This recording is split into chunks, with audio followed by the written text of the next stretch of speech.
What's up, fam? Hope everybody's doing fantastic out there. Today we have another episode of Budget Bangers. This is a twofer from Kizer here. One is a older knife, one is a brand new knife. Both are surprisingly in stock, which is kind of rare for me doing these videos. But we'll just jump right into them. One is the new Kizer Shot.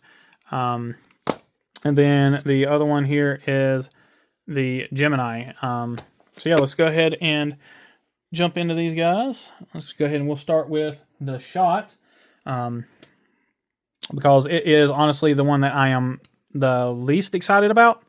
I think it's a cool knife. It's just not for me. It's a little too thin for me. But that being said, I do think it is a fantastic knife. It's just not for me. So to get that out of the way straight away, but we're looking at a 2.8 inch blade, 6.95 overall. Only 2.3 ounces. That's where this thing really shines. It's a very, very lightweight blade. 154 CM steel. Looking at $67, and it looks like they do their 154 at 58 to 61. So yeah, again, this is a really kind of ultra gentleman, like super thin, pokey blade. Let's go ahead and jump into it. It's got a very interesting coating and anodization on the aluminum scales. So this is kind of the aged bronze or aged brass look that they have going on. Almost kind of looks like wood grain a little bit as well. Really beautiful coating, really beautiful knife. Looks like we've got T8 hardware, T6s on the pocket clip. And there you can kind of see like even more of like that aged look, where right here in the cutouts, the chamfered areas are kind of a more have more of like a patina look on them. Really cool, really interesting. They are contoured. You do have some slight chamfering here and there. 154, or excuse me, I'm sorry, it says Shot there on the spine of the knife. 154 cm there. I thought it said 154 cm on the one. We got 154 cm there, and then Shot on the spine. Kizer branding. There's your designer's logo. Perfect lockup. Perfect centering. Let's take a look at that sharpening choil. Okay, plunge grind is late, but we do have a little bit of sharpening room. We do have a choil there a little bit, so not too bad. Sharpening is pretty doggone good. Looks good there. Looks like her tip might be just a wee bit off. Nope, we're good. Tip is spot on. Very, very, very pokey blade. Doesn't quite want to drop shut just because it is such a small, lightweight blade. Personally, again, it's just personal preference here.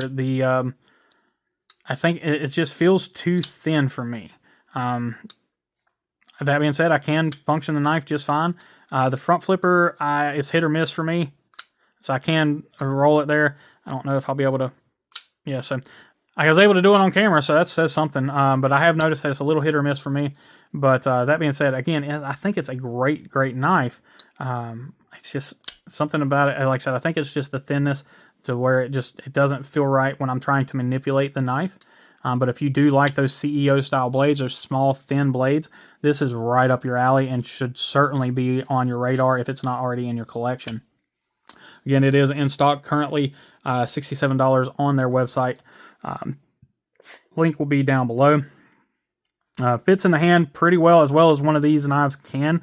At least, again, that's kind of one of the things for me why they don't fare well in my collection. Why anytime I have a gentleman knife, it usually gets gone pretty quick. Again, it's just not something that I carry very often, or not something that feels great in my hand. But with that being said, it's not hateful or anything like that. I don't have anything negative to say about it other than just my personal preference. So, I mean, it fits in the hand very well. You got a full hand grip on it. You can kind of get into that finger choil there and I'm able to still get all 4 fingers on it choked up. Of course, you've got a little bit of hangover. Jimping is non-existent, really. The jimping that's on the front flipper is fine. But once you open the knife, and you go to, I guess if you're in that grip, I mean, the jimping is there, but you can't feel it because it's underneath. It kind of disappears. So being that this is fine. Again, it's since you're not really able to feel it on the blade itself, it's fine. It works fine for the front flipper, so no issues there. But a really cool, interesting budget banger from Kizer. Again, this is one that seems to be very popular, and I definitely get it. Again, it's just not my personal preference for a knife for EDC. But again, a really cool showing from Kizer on this one. Let's go ahead and jump right into a classic here. This is the Gemini. This is their latest variant, and currently the only version that is in stock on their website is the PEI version.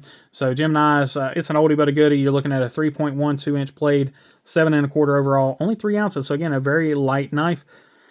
You have some definite cutouts there on the steel liners, which help you with that. This one does have T8 and T6 hardware. $72 on this Nitro V version with the coated blade. Currently, they're $65 at the time of filming. You know how Kizer does their sales. It's probably not going to be on sale by the time I post this, so just be on the lookout.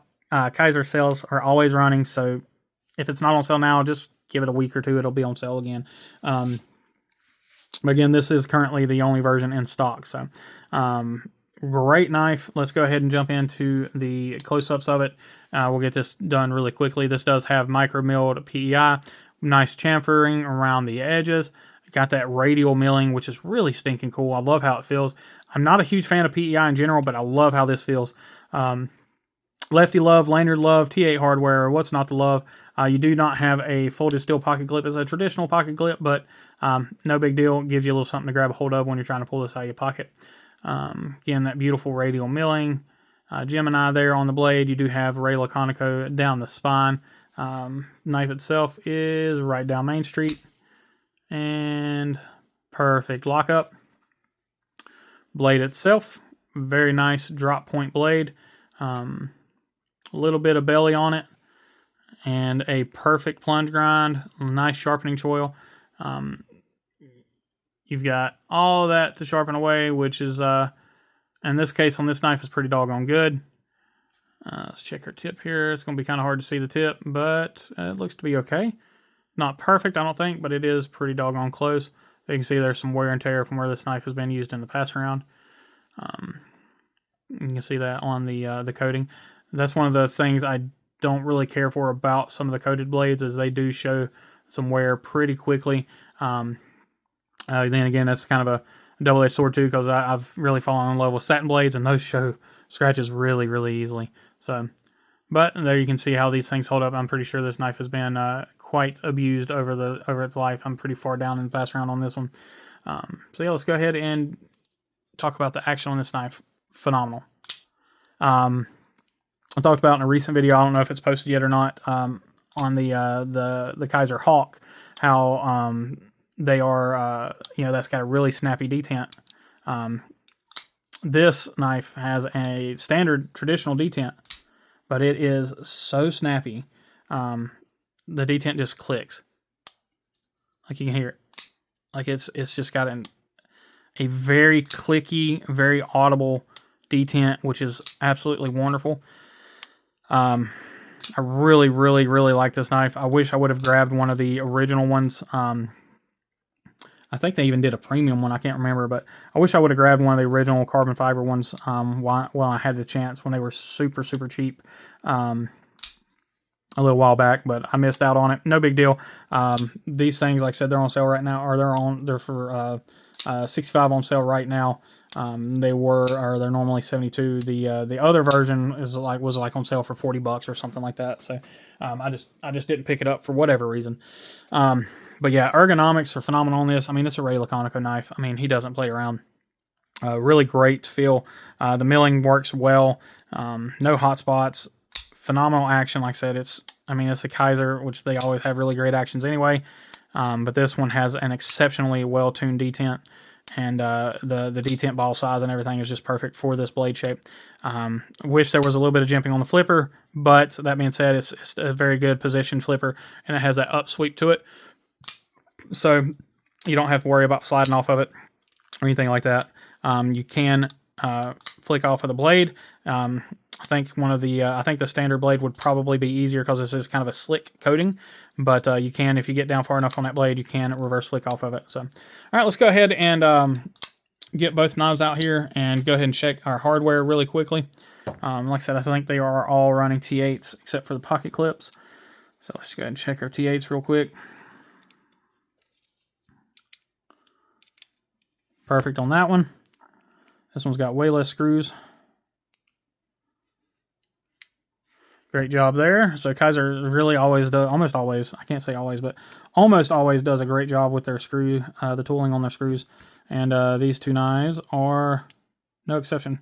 Yeah, we got a little bit of wiggle on that one. That's borderline. That one's really good. So yeah, guys, that's all I've got on this one. So I appreciate each and every one of you. As always, please remember to be kind, be humble, and be EDC. Y'all take care.